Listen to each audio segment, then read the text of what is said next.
Welcome to Shining the Light. My name is S.E. Walibwa, and my guest today is one and the only, Ambassador Unkukambi Kitso Mokaila. So before joining politics and the corporate world, Ambassador Mokaila served in Botswana Defense Force from 1980 to 1988 and attained the rank of captain. His Excellency Unkukambi Kitso Mokaila was a managing director of Unisys Botswana, managing director of International Computers Limited, ICL. I think he's going to correct me with on some of this. And general manager of Hyundai Botswana Distributors, respectively. He was a member of Parliament from 2004 to 2019. That's a lot of years. He served as a Minister of Environment, Natural Resources Conservation and Tourism, Minister of Transport and Communication, as well as the Minister of Minerals, Energy and Water Resources. Welcome, Ambassador. No, thank you for having me here. It's a pleasure to see you again, and thank you for inviting me to be on your podcast. You're looking great. You're looking great. You've been here for 2 years now. Yeah. So you stepped in here, and then the pandemic started. Yeah. Well, you came right after the pandemic started. After the pandemic started, this was in 2020. Right. So August, I landed in August, so it was already full flare. Wow. So how have you been handling this pandemic? I mean, it's a lot of people are having, I mean, especially in 2020 and into 2021. Whew. Oh, I've been one of those fortunate ones that has survived, never contracted it, or at least not knowingly contracted it, but we've survived. We've come this far. So you did contract it at some point? Not at all. Oh, not that I know. That's why I say not that I know. Yes. Wow. So, but you guys, you've been working home, or you? Yes, we do a hybrid. I sometimes work from home. I sometimes go to the office, but I think now we are more in the office than at home. But obviously, technology came to the rescue, and we worked from home largely. But unfortunately, in the embassy, we are all in individual offices, so the human contact is not as much. But obviously, all the meetings were virtual. Okay. Okay. And you guys still, even up to now, you guys still doing some, yes, we've got masks. Yeah. Yes, we are still doing masks. Mask, I must always. I still believe in a mask. And actually, obviously, as a Botswana, go ahead. I was going to say, what's funny, when I was in Botswana, I was always contracting a flu. But since we started wearing masks, I've never had a flu. So I think there's a relationship between what masks do that we didn't know. So I will continue wearing a mask because it's protected me. Yeah. Obviously, you are an ambassador from Botswana, and you also have consent for our country, Botswana. So were you able to work with those in Botswana as far as vaccines, acquiring vaccines is concerned? Absolutely. Absolutely. I believe all of us, all ambassadors of Botswana, wherever they were looking for vaccines. And we were working with Johnson & Johnson, we were working with Pfizer, working with Moderna. We facilitated meetings for His Excellency, the President, to speak to the presidents of the companies. So obviously, that was our big role. We facilitated donations where we could get donations. So yes, it was a big issue for us.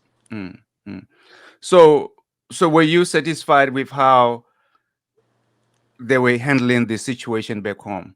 I mean, obviously, you have the you have to coordinate things.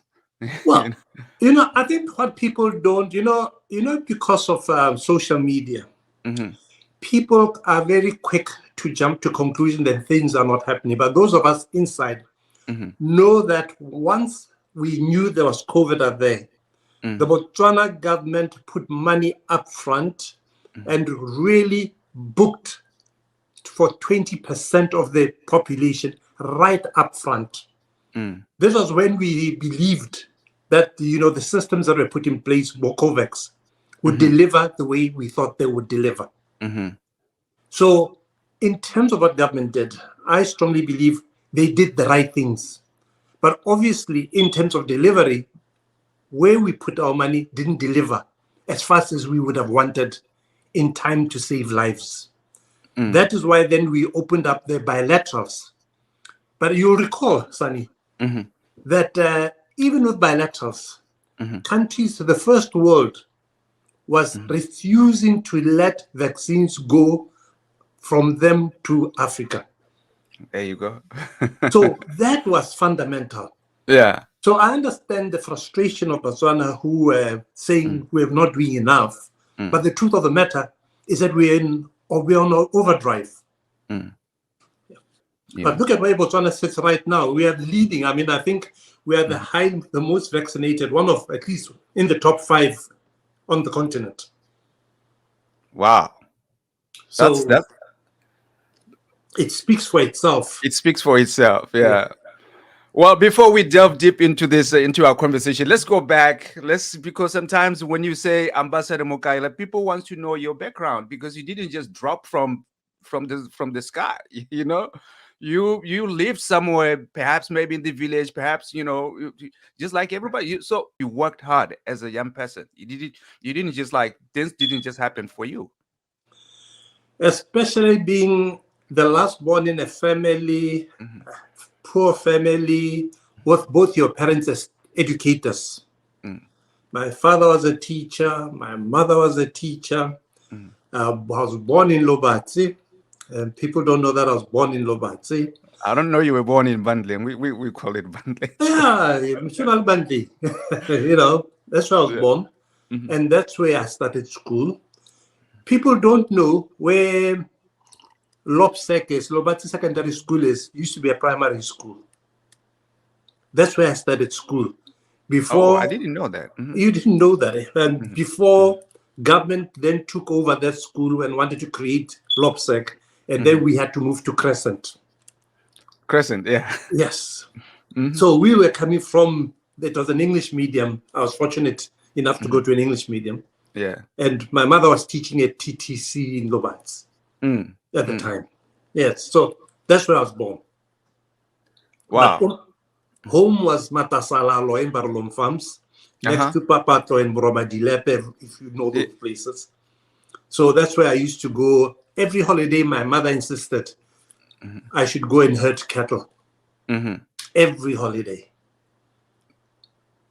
My mother was a person who believed in grounding, and that the Setswana way of growing is what makes a child grow strong. Wow.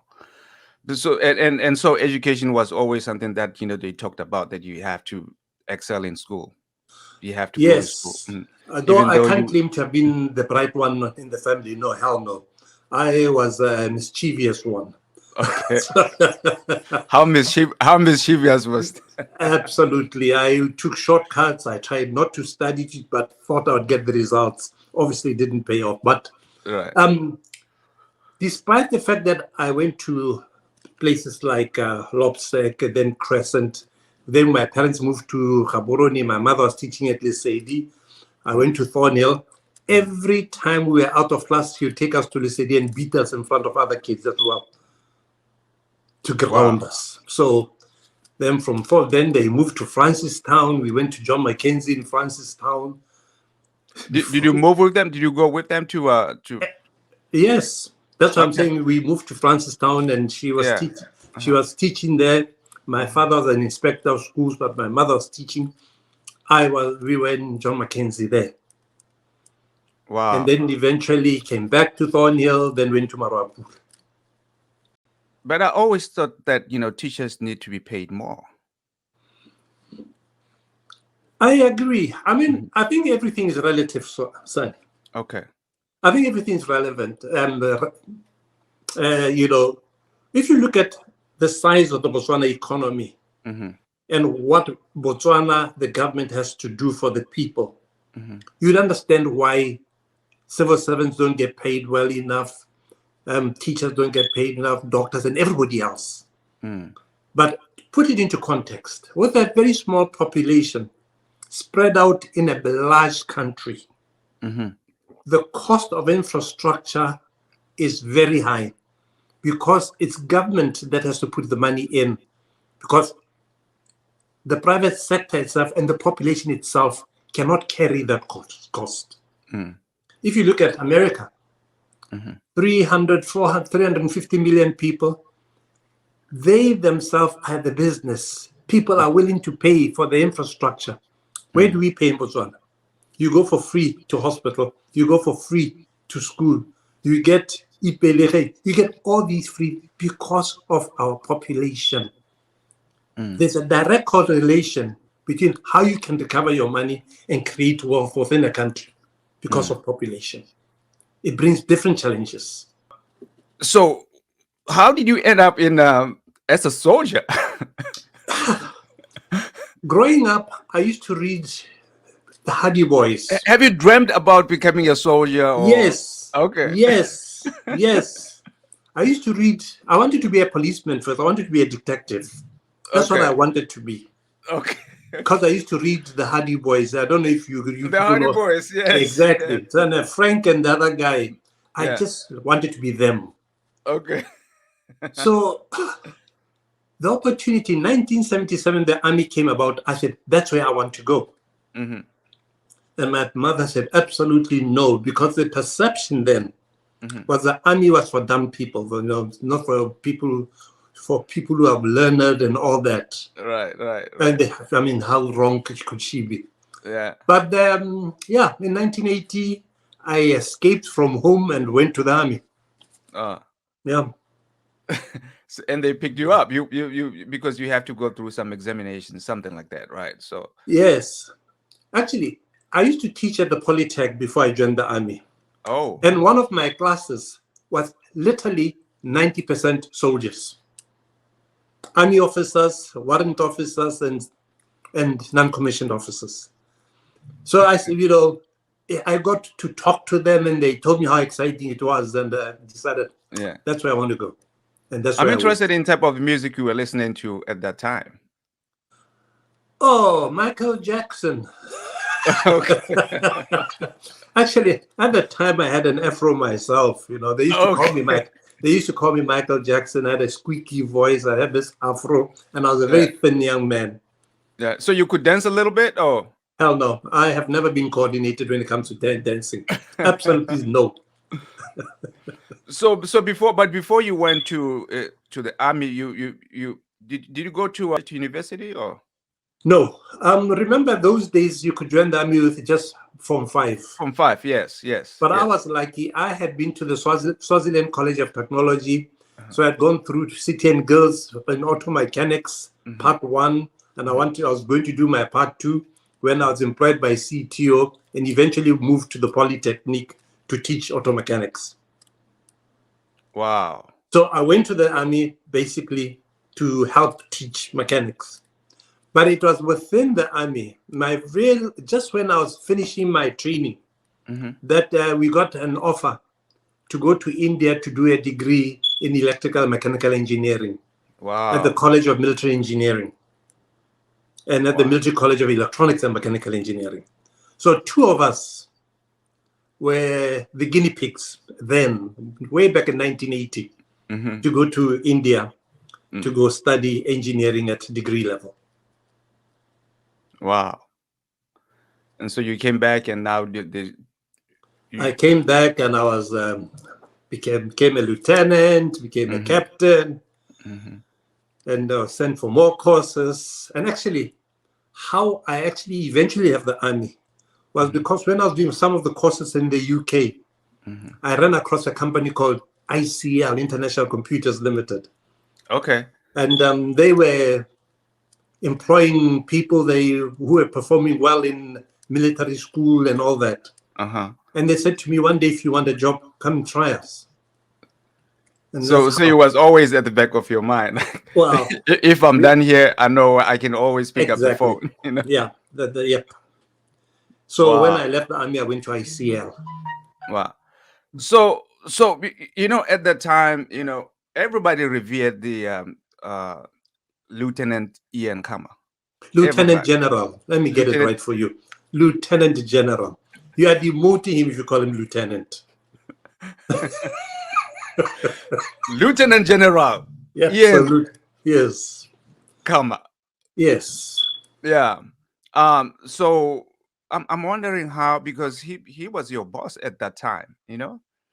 Absolutely. I mean, He everybody loved him. So to say, let me put that way. we used to call him a fad, FAD, meaning he had fanatical attention to detail. Hmm. When it came to drill, when it came to whether range practicing shooting, he was a marksman.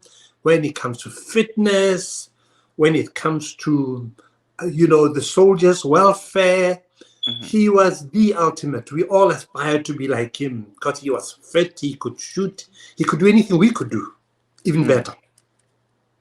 So yes, he was revered. But then Yeah. also he brought with him the royalty, obviously. Yeah. Yes.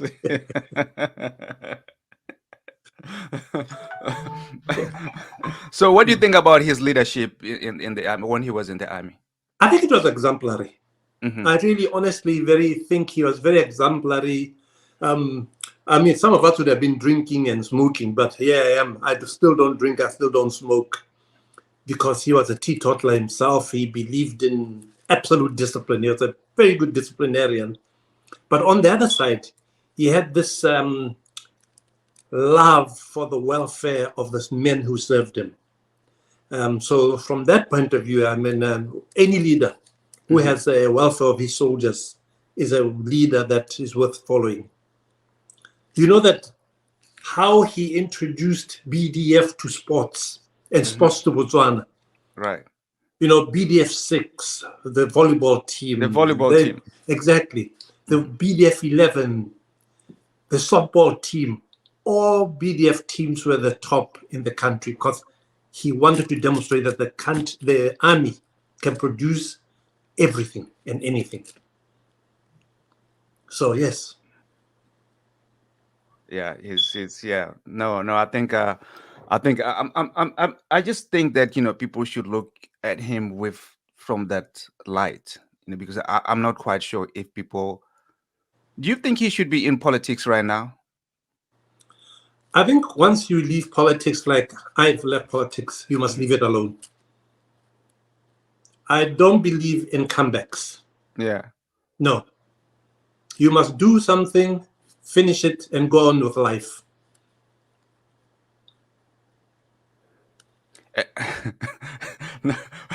No, no, that's deep. We'll stop right there. I knew where you're going, and I really wanted to answer you fully, No, so you that you you did don't have answer that it. opportunity to go anywhere else.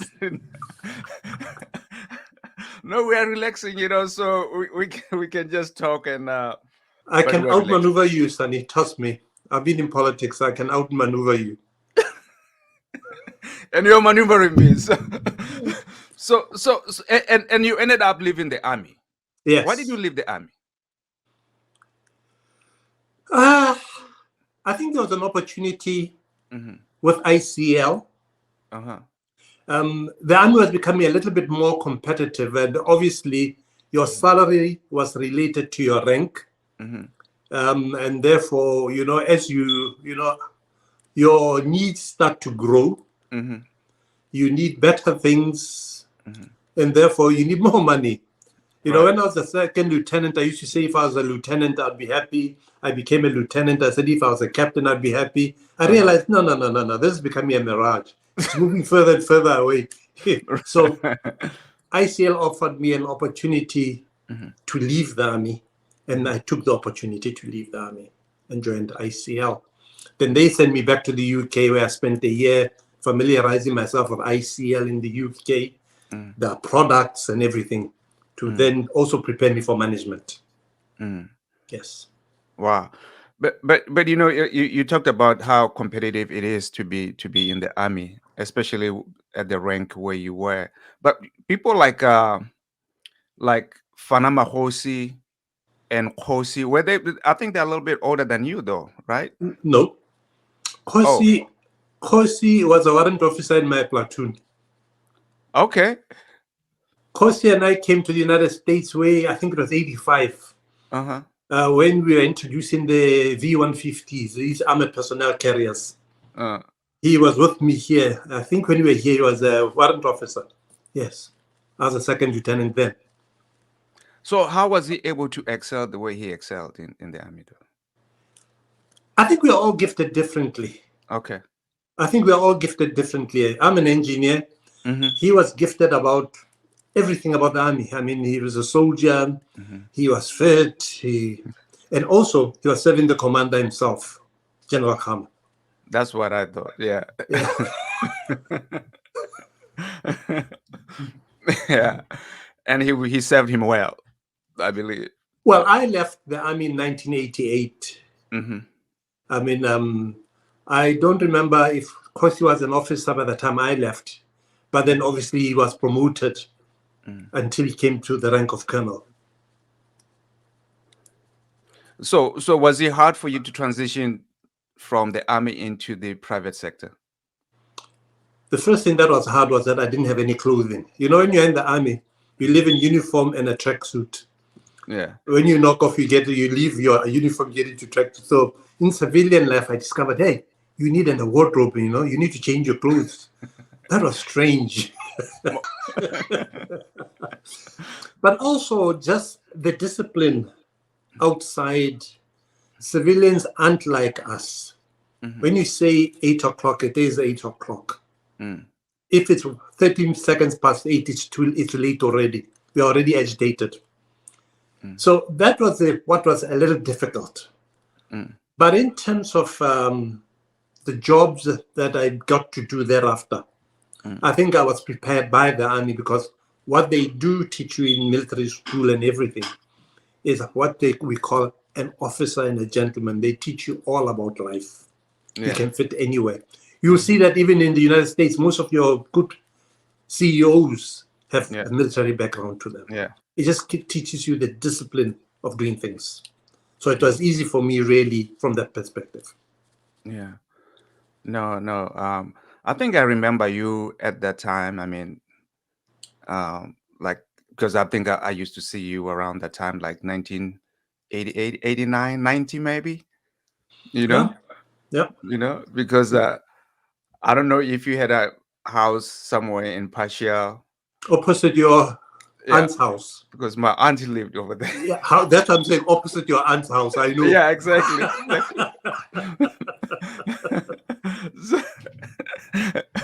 So I pretty much remember you and know you, you know, a little bit at least, you know. So you work for ICL and you excel at ICL. Yes, I did management, then went to become the general manager of ICL, then the top dog. Yeah. Yes. And Hyundai was a new company at that time. Yes, and that mixed, you know, I wasn't ICT background. I didn't have an ICT background, but I had leadership as far as ICL was concerned. But with Hyundai, as a mechanical engineer, then with all the management that ICL brought into me, I thought that was even a better opportunity, because now I was doing something that I could relate to. I used to fix cars. I became an engineer. And therefore, as a mechanical engineer, working with vehicles was easy. But it was also a big company. Yeah. And that time, you'll recall that we were competing fiercely with the motor industry in South Africa. So I just loved the challenge. You're right. So Hyundai, if I remember well, did they try to build a plant so that they can begin to assemble cars over there, create more jobs? Did they do that? If I remember yes. Well? Yeah. Yes, what we did, we started off with what we call an SKD, semi-knockdown factory, which means actually cars are produced in Korea, then dismantled and shipped to Botswana, and we put them together. Yeah. Then obviously, then the competition in South Africa disagreed with us in terms of what manufacturing is, and forced us to develop what we call the complete knockdown factory, CKD. And that's how that plant in Gaborone was built, where we are making them literally from scratch. So we created more than 2,500 jobs. We were second after diamonds in terms of revenue earning and turnover. So we were big. Yeah. Yes. But No, I our remember. market was South Africa largely. We sold into South Africa in around 2,000 cars a month. Wow. Yeah. Wow. So, and then you transitioned to Unisys, Unisystem. Unisystem is the company that you built yourself, right? Yes. Yes. Yeah, no, actually, what from Hyundai, remember then Hyundai got into the problems it got into with South Africa when South Africa introduced the quota system. I remember. We needed to sell at a minimum of 1,500 cars a month for the plant to stay viable. And the quota they gave us was under 1,000. So I had to find something else. And as I was busy looking around after Hyundai got liquidated, I met a former friend of mine from ICL. He used to be my boss in ICL, who had moved to Unisys. And he said to me, we need a general manager in Botswana. And I said, oh, I'm available. And I moved to a company called Unisys. Unisys. After Unisys is when I created my own company called Unisystems. Unisystems, yes. I remember Unisystems. Yeah. Yes, Unisystems. Yeah. And that was just to borrow from the fact that we were going to be continuing with what we were doing in Unisys, but in Unisystems. So I didn't want to lose the Unisys part of the name. So you'll see Unisys was in red and Stems was in a different color, but next to each other. So you could say, relate to it as the same company as Unisys. You've been dealing with technology for a little long time now. Absolutely. I love gadgets. I love playing. I used to strip an engine completely and put it together myself for my mother's vehicle, my brother's vehicles.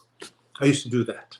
Wow. So what do you think we should do as Botswana to encourage more, especially young people, to get into the STEM fields? Because I think that's what we need. We need a lot of that. Well, something big is happening in Botswana towards the end of April. Okay. This What's that? Forbes is hosting Forbes, this. okay, under 21. Yes. 600 entrepreneurs will be coming to 400 from outside and 200 of Botswana, basically to sit together and share experiences. But I think I'll go back to the point I made earlier of why population size matters. It is very difficult for Botswana now to create anything that does not compete with anything from outside. Because generally, you need a local market to be able to be, resourceful. But now for our youth, the minute they think of going to business, it cannot be business for just Botswana because the cake is not big enough. They need to look beyond. So why don't we encourage them to think bigger? That is why I'm talking about Forbes to you. Forbes, yes. And that's why I'm just giving you that as why it hasn't worked for us. Part of why we have not diversified the economy is because we are not big enough as an economy. So bringing all these entrepreneurs, there'll be 200 young Americans, entrepreneurs, that'll be coming to Botswana. There'll be 200 other African entrepreneurs coming to Botswana, and there'll be 200 Botswana entrepreneurs who have been selected to be part of this meeting of Forbes, the first one, basically for them to hear from others. But what I was making a distinction of was why it works in the United States. For instance, I was in the School of Mines in Colorado, and they were teaching us, they were telling us how they solve industry problems. A company would go to the School of Mines and say, we've got this problem. Help us solve this problem. It becomes a project for students. They are given the problem to resolve. And they own the IP from them, the intellectual property. And they actually are incubated to go to doing the business and scaling up to compete within the states and globally. Now, we need to create people like, youth like that. That's why His Excellency speaks of a knowledge economy. Botswana are schooled. How do we now take them to the next level to think outside Botswana, to compete outside Botswana, or to migrate outside Botswana and go make names for themselves, but still remitting home? Yes, sir. Is it the job for the government to make sure that the environment is conducive for these young entrepreneurs to excel outside? Yes, so the environment must be conducive. Yeah.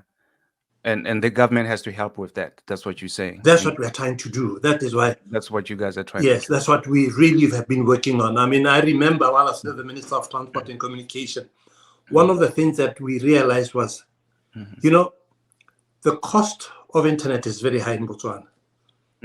How can government help? We decided that all government infrastructure should be shared with the private sector, especially Botswana. So because we've got fiber optic all over, there's no point in Mr. Waleboa putting up his own infrastructure. Why doesn't he just rent out what he needs? Because we have it. And he does his business. And as he grows, he may choose to do what he wants. So infrastructure sharing was one of the biggest technological differences I believe we've made in terms of saying to Botswana, here is an opportunity.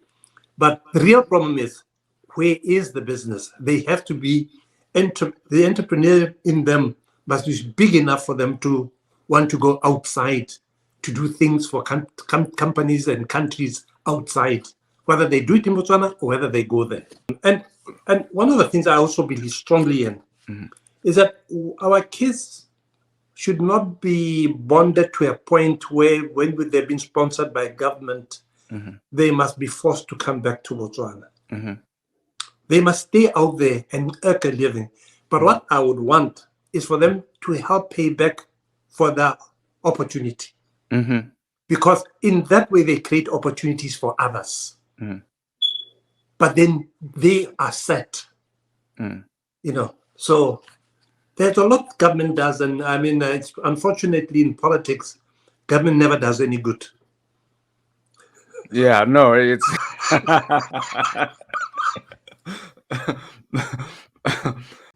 you transitioned into now you were a politician. I think it was in 2004. Yes. Yeah. Why did you join politics? Were you recruited? Some of this, people were recruited. No, I don't want to name them, but were you one of those who were recruited into? No. It was an accident. Okay. I happened to be in Hyundai, and actually, I was not happy with how my government was fighting the battle with South Africa about protecting Hyundai from the onslaught from South Africa. So I was actually very annoyed. And actually, my intention was to join opposition to come and sort this government out. Actually, then, but then my member of parliament, Ronald Sedejo. But this is a little bit before 2004. This was 2004 was the elections, Okay. But this was literally, say, 1999, 1998, 1997. And Rasibero invited me to a meeting in Pisane Molopo. I got to the meeting and I was sitting at the back of this classroom in Pisane Molopo Primary Secondary School, and there was an election of some form. And I didn't know what was happening. And inside they were actually electing what they call the branch committee. And some old lady turns around and says, let's try that young man sitting at the back as the chairman of the branch. I'd never been in politics. I knew nothing. And I thought, whoa. But she said, no, let's try. They voted, and they voted me in. Wow. As a branch chairman of Barron Farms way back in 99. I was fortunate then. I was still working for Hyundai. So Hyundai gave me a lot of resources to be able to mobilize in the constituency. So I was well funded, and therefore now the machine started to roll. Yeah. And suddenly the primary elections came through. Who is going to be? And I was in the mix. People said, "No, you can do it." Yeah. And I won. Wow. Then came the election, and I won. And actually, at the time, I thought, no, I'll continue with my company, and I'll just be a member of parliament sitting at the back bench, not. So you were like, this must be the path that God want me to take, perhaps. Absolutely, yeah. Really, it was fortune, absolutely fortune. So, yeah, I became a member of parliament. And there I was sitting in my living room after this, and the president announced his cabinet. Wow. And I thought I didn't hear right, because I wasn't one of the fortunate ones who got the call to say that I would want you to serve as so as a minister. Right. There was a bit of confusion on that day. I was initially called to be told I'd be serving as an assistant minister, of finance for that matter at the time. But when the announcement came over radio, I heard Minister of Environment, Wildlife and Tourism. I literally fell off my chair. I said, I know nothing about environment, wildlife and tourism. What am I going to do there? So I called His Honor the Vice President. So Kiramogai. I called His Honor the Vice President, General Khama, and say, what the hell is this about? So he says, don't worry, you'll do well in it. The rest is history.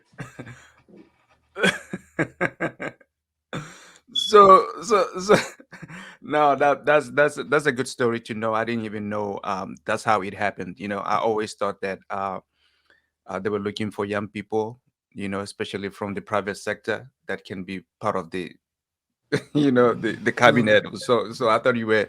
No, I wasn't recruited. Yeah. My parents were Democrats, and obviously I told you I was a rebel a rebel without a cause. So, but yeah. Yeah. I had never voted until then. Wow. The leadership between President Masisi and President Mokaila. It's difficult to compare both men because they are very strong in their own areas. Just step back 1 second and say, in that time, during those days, the vice president had always been Minister of Finance.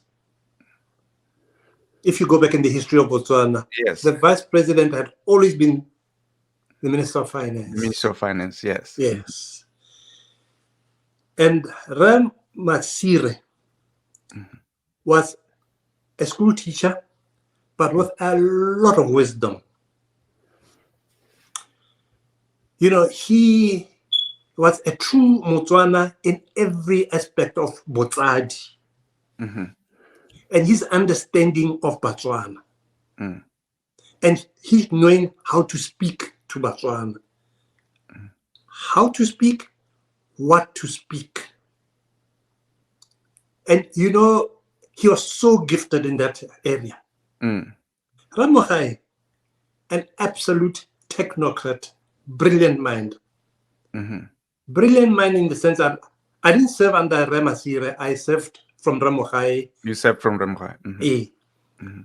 Who allowed you the freedom as a minister to do what you felt was in the best interest of Botswana. And he held you to that. So when he gives you a portfolio responsibility, he does not prescribe how to do it. He would only guide what you are doing, and you are doing with passion. As Motsadi or Motswana land.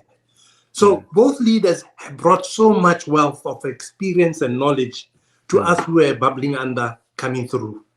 I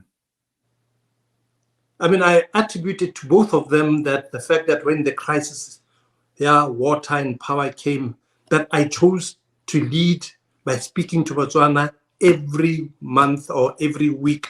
I was on TV, I was on radio. I was there because I saw how they were managing things.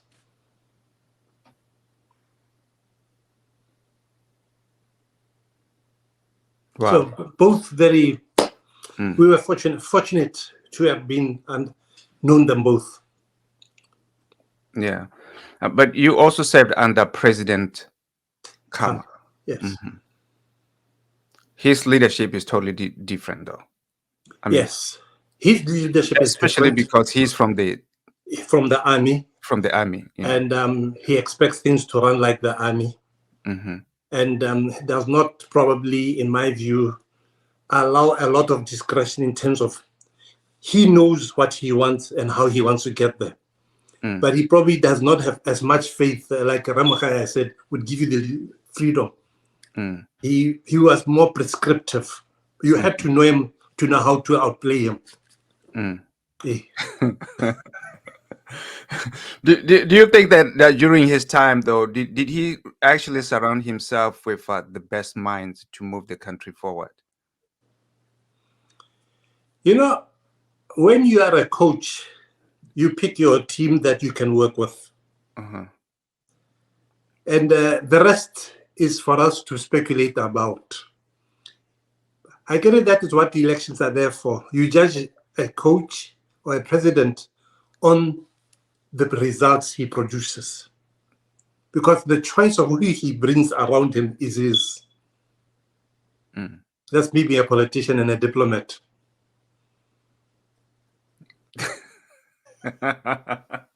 So, let's move on. So as the Minister of Transport and Communication in 2016, you talked about slashing public transport fares to reduce road accidents and so forth, right? No. I wanted to get rid of the public transport system that we have right now. Oh, okay. To a more organized public transport system. But obviously, the politics behind trying to do that was much stronger than I could ever have been, in the sense that it allowed every Tom, Dick, and Harry, meaning everybody, and I don't mean to belittle them by saying Tom, Dick, and Harry. I'm just saying it allowed anybody to participate. But once you want to control it to a degree where you regulate times and everything, it then excludes those who can't afford. But see, there's a parallel between the efficiency of government and the efficiency of the transport system. I don't need to buy a car if I know when I wake up, I stop at a bus stop, a bus will pass at 8 o'clock and it'll get me to work on time. I was trying to solve many problems. So the pollution, including the pollution situation, right? Yes. And I'm going to elaborate what I'm trying to say here. Okay. The number of vehicles we have in Botswana does not suit the sort of money we earn. Okay. We have more vehicles than we need. If we had a good public transport system, people would invest in different things rather than vehicles, because vehicles are seen as convenience. Look at yourself in the United States. You don't need a car. You can jump into a tube, you can jump into a bus, you can jump into whatever. Yep. You don't at any time you want, at your convenience. Yep. That is not there in Botswana. That's one. But because everybody is now buying a vehicle, it brings more problems. It brings congestion on the roads. It brings carbon emissions. It brings risks. It brings accidents, etc., etc., etc. So I was trying to look at public transportation and how to make it more efficient. Okay. To deliver for Botswana, so that they did not have to worry about vehicles, but rather invest in houses and things that truly improve their lives. Yes. But obviously, when you are Rewaleboa, you own a combi, and Mokaila is saying, I want to take it away to provide better systems. You think I'm denying you an opportunity. And then you go to your member of parliament to complain that, no, if you do this, we will not agree with you. You know, politicians are held to ransom by the electorate. Wow. Yes, fact. That's a good point. That's a good point. But you also talked about how some of the cars at that time that were imported, that were not sort of. Having been the Minister of Environment, I'm also very conscious about why Fongongs are coming to Africa. They are being dumped. In Japan, for instance, where most of some of these come from, as a vehicle gets older, it attracts higher taxes because of its carbon footprint. It increases. So they use them and then dump them. They sell them to a ready market called Botswana, Africa. So my worry was what we are allowing ourselves to become. And you know that in Botswana, emissions from vehicles is one of the highest. And like I was telling you, the number of vehicles we have in the road far exceeds our earnings because they have become so readily available and uninsured for that matter. Uninsured. In the United States, you can't have a vehicle on the road when it's not insured. No, you cannot. You cannot. Yeah. Yes. But here we are bringing all these vehicles in, no insurance, and they're running all over the show. And if you look at the number of accidents we have, Kitsune Bomaufiti. Okay. So I was trying to come up with a public transport system that was going to help with that. But always, and also because I was Minister of Roads, because transport includes roads, improving Gaborone roads. I mean, if you go to, I don't know when last year in Botswana, but you'll be pleasantly surprised what you see. Great separation, you know, we're removing some of the circles, making sure that there's I grew up with circles. You know, you know, synchronized traffic lights, widening of roads to allow more flow. You know, in Canada, you can't park and sit in a car idling. You have to switch it off because it emits more. You run a richer mixture of fuel when the car is just idling. Wow. So all these things are put together in the bigger scheme of things. So our approach, you know, as combi drivers, bus owners, is just our little pocket, but we are not looking at the bigger scheme of things in terms of pollution. And that is why I wanted to get rid of them. I wanted to introduce a standard of cars of this age can be charged so much. Now, because I was saying newer cars should not be charged because they don't emit as much, they have said, why? That is man. You don't win. I keep telling you, you don't win in politics. Even if so, that your own good. Right. Have we made a lot of progress as far as, because we're still having some accidents over there? Look, you know, tarring a road is expensive business. By the time I left the Ministry of Transport, it cost 5 million pula for 1 kilometer of tarmac. Wow. Now, if you look at the number of road cars on the road, and with no toll roads, with no toll gates, do you think we can recover our money? No. How many Botswana can afford toll gates? Probably exactly 10. Exactly. So you see the problem. Road infrastructure must pay for itself by toll gates, by fines, by whatever means. But in Botswana, we don't do that. It's a responsibility of government to pour tarmac. But every road has a life.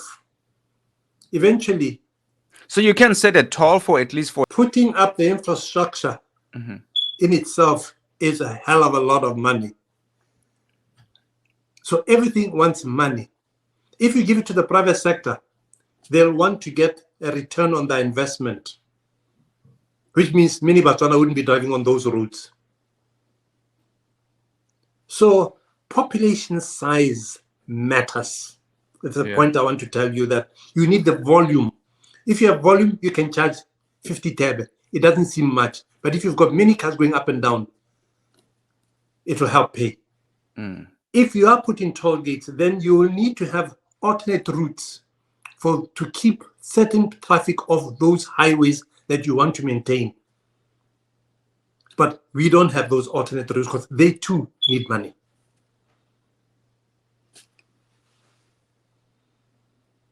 So, my friend, being in government is tough. It's not easy. So you were still talking about the size of the population and how much you can put out or how much you can earn. Yeah, I mean, this is one of the things that I talk about in Washington when I talk about how poor Botswana is because of our population, 2.3, 2.4 million people in 582,000 square kilometers, and trying to get infrastructure to them, that the cost of doing everything is higher. For instance, you want to build a road to Napa. When you have a population of, say, I don't know what, 500,000 people, you can't put a toll. You want to build a school in somewhere, and yet only the village has 2,000 people or 500 people. You know, all these things come at a cost for government, and that's why we seem to be a welfare state. It is because government is cushioning Botswana against the cost they would otherwise be paying, which gives you your return on investment. So if you look at developed countries, you pay what you are supposed to pay, but there are many of you to pay. Therefore, it is cushioned by the number of people. When you talk of it, somebody will jump out and say to you, but your per capita is so high. Yes, it's in relation to the population. But that per capita does not help us if I have to build a road. If all of us in Botswana lived in Gaborone, just like Soweto, which is the population of Botswana, we would have everything in Gaborone and Gaborone only. So development is costly.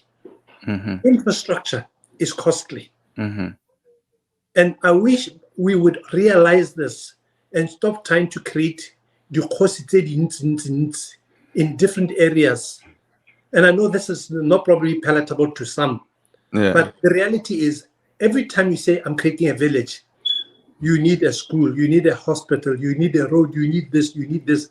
Where is that money coming from? So Botswana is actually very poor. I usually say here, take diamonds out of the equation, and then you will understand how poor we are. Yes. Let's go back to the issue of conservation. I think we touched a little bit on this as far as the tourism is concerned. I know in the years past, people were talking about, going to those pristine areas is too expensive for us as Botswana. Yes. But people from outside, they can afford it. Is it because you guys wanted to control, the amount of people going there for conservation purposes? Yes. Our model is what we call a low volume, high value model. And this comes from a sustainability point of view. How many people can go to one place and not destroy the environment that persists at that particular time?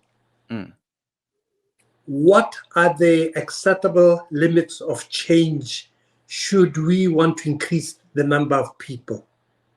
How long does the ground recover to becoming normal again if we move to a different spot to ensure that we rotate locations so that we maintain sustainability.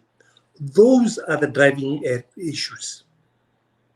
You see, I keep telling people, Vic Falls is one Vic Falls. You can take 10 million people to Vic Falls because they see it. It's just water coming down. But where we are, it's the experience of being in a wilderness where you are alone with nature, and the animals know that there is not too much movement, because if there's too much movement, they themselves will run away. So there are different things that lend themselves to different things. There are areas in Botswana, like Makadikadi, where we do our skydiving, where there's nothing to destroy. So you can have many people there. Yeah. But also, it's a type of tourist you want to attract. If you want to attract Kitso Mokaila and 10,000 of them, then you are not going to give them the experience that you can get in the Delta. So in the Delta, we limit the number of rooms you can build, the number of beds you can have. And you have to develop your business model around that. Then the question has always been, why can't Botswana do that? Yeah, exactly. And I know that's what you want to ask. Yes, please. That's it. Yeah. Let me give you an example. I won't name the camp, but the camp cost in the around 70 million pula to build. Right? And you allow them 24 beds. That means 24 guests at any given time. That's where we fail as Botswana, because we can't raise the capital. But if your model is to bring Sir Alex Ferguson, to bring Whitney Houston, the big people who can afford to pay $2,000 a night, then you have a business. In the Delta, our rooms are, before COVID, were booked 2-3 years in advance. Wow. But happy, they are all inclusive. I can all include, you eat and drink what you want as you want. But then there's another catch here, which I'll say, and I know it's not going to settle well with some of my brothers and sisters who are listening in, or who will be listening in, is that when we, Botswana, go into a hotel, into these things where it's all inclusive, we then want to take even more than we can take ourselves. Whereas the people that our tourists drink just like they're at their own homes, within limitation. They do not put anything in the bags and go home saying, I've paid for it. It's a culture. It's sad, but we will have to educate. Yeah. But yes, Botswana can own. And that's what we are trying to encourage. In 2019, before I left cabinet, we brought to cabinet a piece of what we call a CAD memo, which they set a directive saying that going forward, give the communities in the areas concessions which they can use as their collateral as part of their shareholding. And encourage these big companies to partner with communities to teach them over 15, 30 years. 15 years extendable to 30. That's why I say 15, 30 years. 15 years extendable to 30 years. For them to get the ropes of how to run these models successfully. I mean, some of the companies we have in Botswana are absolutely brilliant. Okay. World class. Yeah. Yeah, but are we having more Botswana now who are interested in building, such businesses in those areas? Right now, because most of them that are, from what I understand, are still being run by people from outside, right? So yeah. Well, I have another issue here that I know and my brothers and sisters may not agree with me, but I'm going to share it nonetheless. If I am a foreigner and I come and spend 70 million of my money, I believe we should allow them a quota of people that they don't have to negotiate over in terms of who runs what.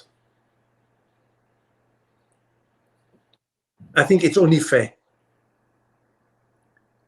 If you look at the tourism industry in Botswana, yes, there was a complaint about the managers being Batswakwa, but it is changing. It is changing. I think most of the lodges now, you find it's Botswana.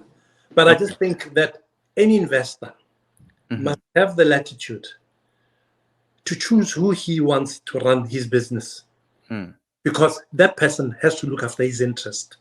And our interest as a country should be sustainability of the jobs that we create. So if in an organization of 200 people, 5 people are foreigners, is that the problem? You know, we want them to employ our people, empower them, pay them well, and pay their taxes. There should be nothing wrong with that.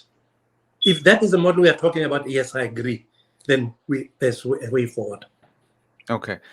Now, I know in a couple of years ago, we were talking about diversification of especially the tourism sector, because I think it could be really diversified to even affect other sectors, you know, in Botswana. Because we still have a lot of people who have money go to those people to go to those places, and they go back still with their money. Sometimes they will even cross to places like South Africa to go spend more money. Yes, I hear you. I agree with you, but I have a big but. Okay. I have a big but. You see, product development. Go ahead, sir. Product development is very necessary. You have to have a product that people want to come and see. When somebody leaves Washington or leaves New York to come to Botswana, they already know what they want to see. It is for us to create other interesting parts. For instance, like Kawa. But it's not many people who would want to do that. And then also the question is, what infrastructure do you have in Kawa? I was telling you about Forbes earlier, and the fact that 400 people are coming to Gaborone, it means all the hotels are closed for any other person. Right, exactly. You see what I mean?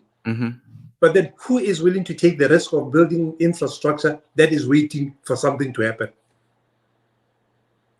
So your product need a volume to sustain them.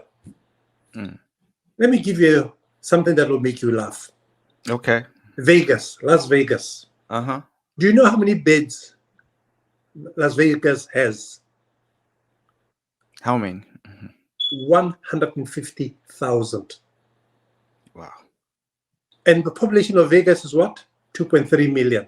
2.3 million. And yet they have 150,000 beds, and they keep them full 80% most of the year before COVID. 80, 90%. The airport capacity is 45 million people. They are now on 44 million before COVID. That capacity is what makes Vegas such a magnet, because people know they will get to go stay well, but they will have a variety of shows that they'll see. And that's what Vegas, prides itself on. The ability to get people in and move them in and out that quickly. It comes with infrastructure. John, where are you from Manyana? What do you have in Manyana? You don't have the infrastructure. So infrastructure leads development in economic terms. And so infrastructure is what we should be focusing on right now. That's what you... Yes. But then the problem comes for the relativity of the population we have. Because the people who are going to Vegas are Americans. and others. But there is already a market in the US that already fulfills most of the volume of capacity that is there. The rest are from outside. So you're building onto something. Whereas in Botswana, we build something for things that will come from outside, because generally we don't travel.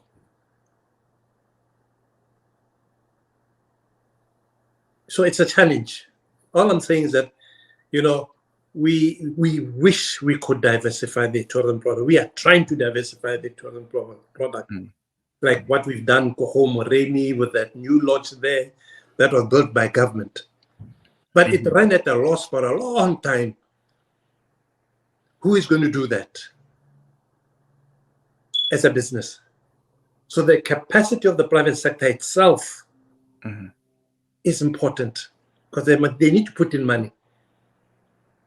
But if they don't see the business, then they're not going to put in that money. And somebody reached out to me the other day.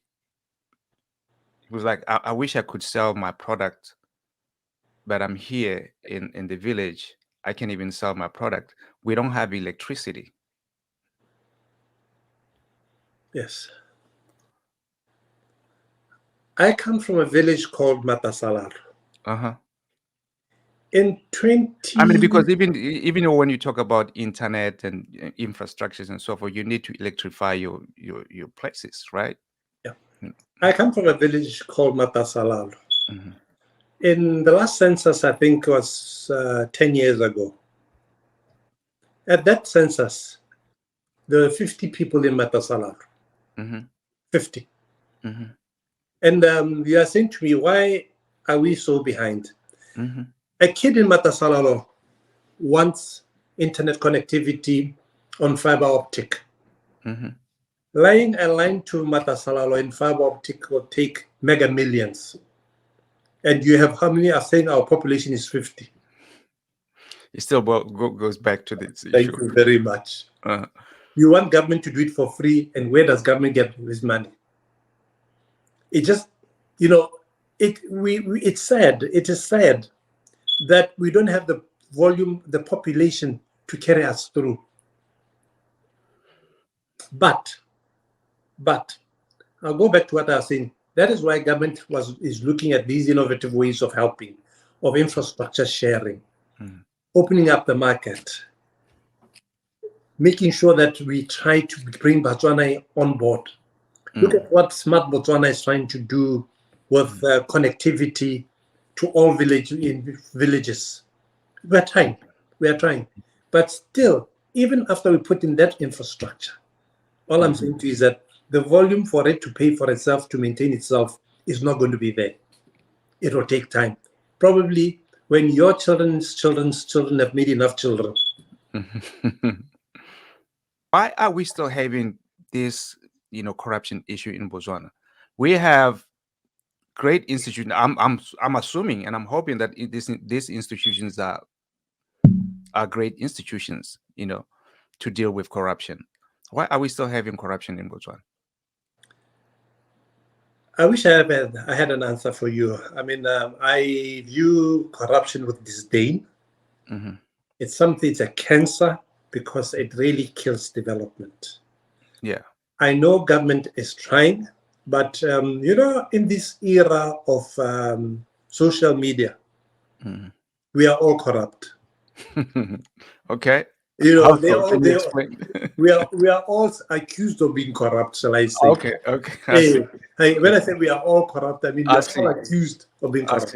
Yeah. I think corruption must be dealt with in many ways.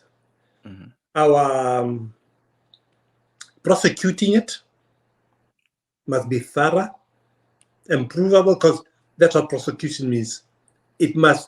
There must be evidence of it. Our investigative work must be perfect. So what we are trying to do as an embassy here is trying to see how we can help the Directorate on Corruption and Economic Crime strengthen itself to become even more vicious in what it's trying to do. Because But then, you know, Njisa is a problem because we are the people who allow it to happen. And you, me, everybody, in the sense that if somebody asks for a favor and you give the favor, it is the beginning. You know, I always look back to when Botswana was very poor, when there was nothing to steal. Everybody worked for a common goal of saying, let's help each other. You live in the States, son. You know your package gets dropped off at your doorstep. Of course. And you can be away for a week and you'll find your package at your doorstep. Yes. Can you do that where you come from? No, probably not. Thank you. You know, I was in Geneva in 2019 and I was cycling. I went out cycling. And I was cycling amongst, you know, farming areas. And every place I passed, there was a little shop, but there was nobody there. It had milk, it had whatever the farm produce was, and money in case you need to buy something and leave change. And I was telling the guy I was cycling with, I said, this would never happen where I come from.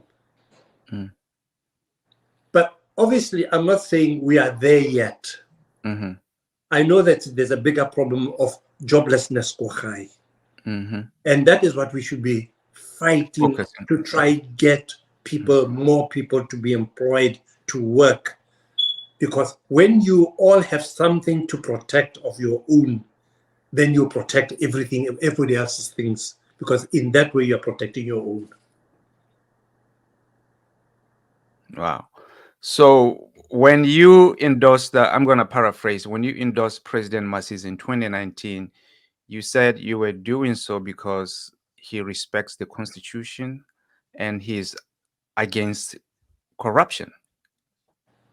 I said so. Do you still believe that? Yes, I still believe that. But you asked me a good question earlier. You said, did President Khama pick the best team around himself? Yeah. I rest my case. Okay. Okay.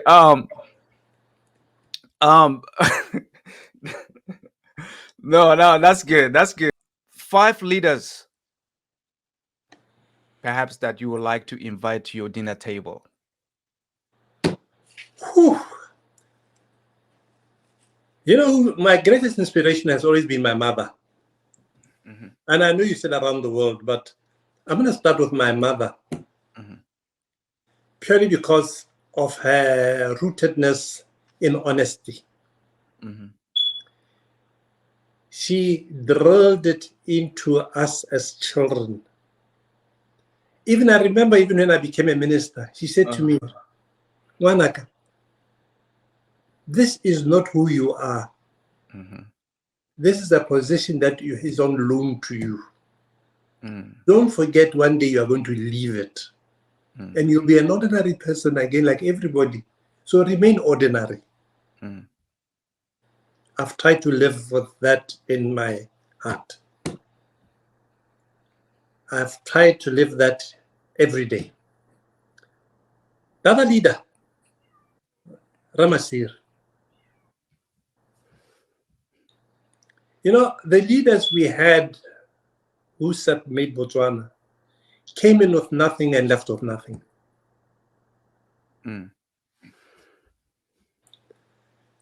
Others that I may talk about are just aspirational things that I don't think really I can, you know, I can talk in depth about because really, yeah. Mm. But you have the Botswana here in the diaspora. And for those who aspire to be part of the economy, Botswana's economy, what should they do? Because I don't think there's a clear avenue as to how they can work with those in Botswana. You know, there's a lot of people that I know that who love to do certain things in Botswana, but because of bureaucracy, sometimes it's kind of hard for them to do that.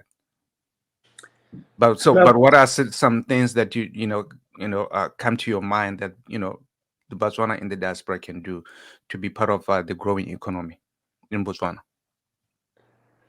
It's a very difficult one, Mm-hmm. Sunny, purely because of the size of our economy.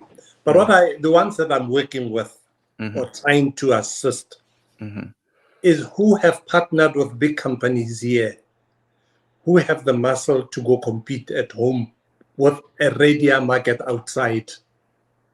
Because what you're competing with is not the market in Botswana. There is no market in Botswana, but it's your SADC market, it's your Africa market. Correct. That is what I try assist with. For instance, right now there's a mega solar project tender out in Botswana, which is international. We have it as an embassy. I've shared it with some Botswana who have shown interest. I've shared it with companies here. If you want me to send it to you, I'll send it to you. Yes, please do. But it's there. But it's finding, because you expect them to know the landscape at home to assist their company navigate at home. And I think that's where the opportunity lies. And that's why I was asking earlier on about the electrification of those areas, because I think solar power is there. We still have to. It's another argument for another day. Okay. What I mean is another argument for another day is that somebody has to pay. Still, somebody has to pay. Somebody has to pay.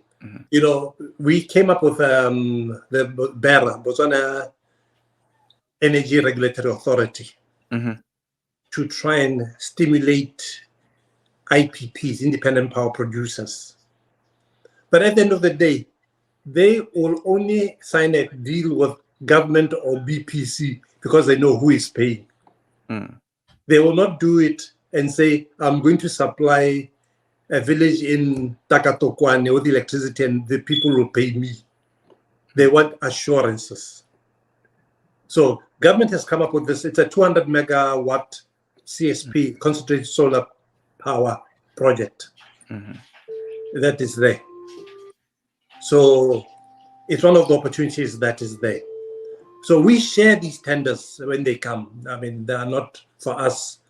They are not for our friends. They are for anybody who can find partners to go do the business. Right. So what would you tell a young man, for example, somebody that I know who is in the Silicon Valley, but he would love to go to Botswana and do certain things? He cannot do that because he doesn't know if they're going to open arms for him to implement certain things, It depends on what it is. Well, the email at the embassy that you can email to is very simple. info@botswanaembassy.org. Okay. You can just email that. Any one of us will pick it up and see how we can help him. Okay. Info, short for information. info@botswanaembassy.org. Black History Month. What does it mean to you? I think that's where we are in the United States right now. It means a hell of a lot. Okay. Having grown in Botswana, having never worried or even thought of me as a black person, has sort of made me naive to many things that I probably didn't know. But going out of Botswana and realizing that, oh, by the way, I am black, I realized that while we may have come from far, there is still a long, long, long road ahead of us to travel, to be seen as equals. So Black History Month, obviously, it's about reflecting on the difficulties African Americans have had to endure, the progress that they have made, but then also, going forward, how things can get even better. You look at the soccer league here, it's 80% black, but no black coach, very few black coaches. And for many sports. Yes. So it just shows you that equal opportunity should never be taken for granted. It does not exist. You have to fight. You have to continue to fight for it. That's wonderful. So if a person of color or black man or woman wants to relocate, or he's thinking about relocating to Africa, perhaps Botswana, what would you tell them? Would you encourage them to? That is an easy sell. I still maintain Botswana is one of the best countries on the continent of Africa, without batting an eyelid. I want them to come because I would love them to invest there and encourage more of them to come there, because that is the way we'll then start defeating some of the challenges we've been talking about here. You know, we need them and their influence here to attract more, so that we have a greater pool of them. Because Botswana, I keep telling them, you are assured that your money is safe. It's a very predictable government. There will be elections every 5 years.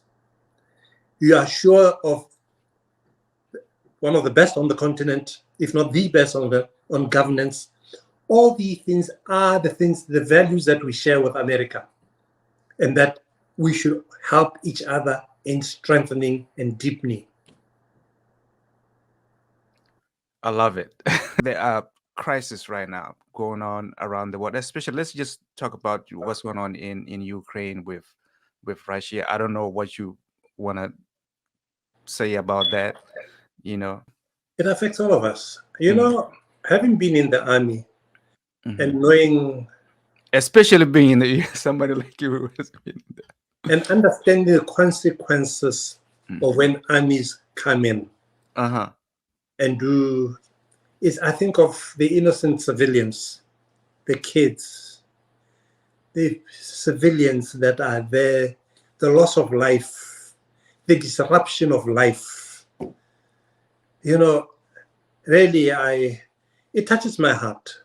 And even those of us who are so far, I mean, have been in Botswana, the crisis it creates in the world coming out of another crisis called the COVID pandemic, it creates more problems in terms of trauma, in terms of energy prices. Look at where the fuel prices are going as we speak. Yes. And I think of Botswana and how Botswana already crying and complaining about the prices of fuel and electricity. So it is sad. That is sad, yeah. It is very sad. Yeah. Peace, there must be. Botswana says, it can only be by fighting by mouth, not by anything else. Let's hope there will be peace soon, We pray, sir. Your Excellency, your message of hope. Well, one of the things that is giving me hope is seeing the first Black woman going as a nominee for a justice position in the state. That gives hope that the very problems that we've been talking about Black History Month and what it means to our kids who come here to come and earn a living and seek opportunities here, those rights will be protected, because obviously America is the strongest and biggest, the most powerful nation in the world. And I would love our children to have opportunities here, also to come and play their part, because as I always tell them, we are intellectually equals. I tell them many times that, we start off on the back foot. I had to learn English to come and compete in English. And you guys start with speaking English to compete with us in English. But we are able to compete. So I am hopeful that there will be sense somewhere realized out of this madness that's happening in Ukraine. I'm hopeful with the going away of COVID. COVID has really wrecked a lot of homes. And I'm so happy to see that the numbers in Botswana of deaths is now very low, and that the vaccinations are going. So I'm hopeful that our economy will reignite. I love what I hear from government. I was listening to the Minister of Finance's budget speech. It's a very progressive and positive budget, I must say, one of the best I've heard. And I actually sent a message to say that it's hopeful. Now, let's go there and implement it, because that is where our hope is.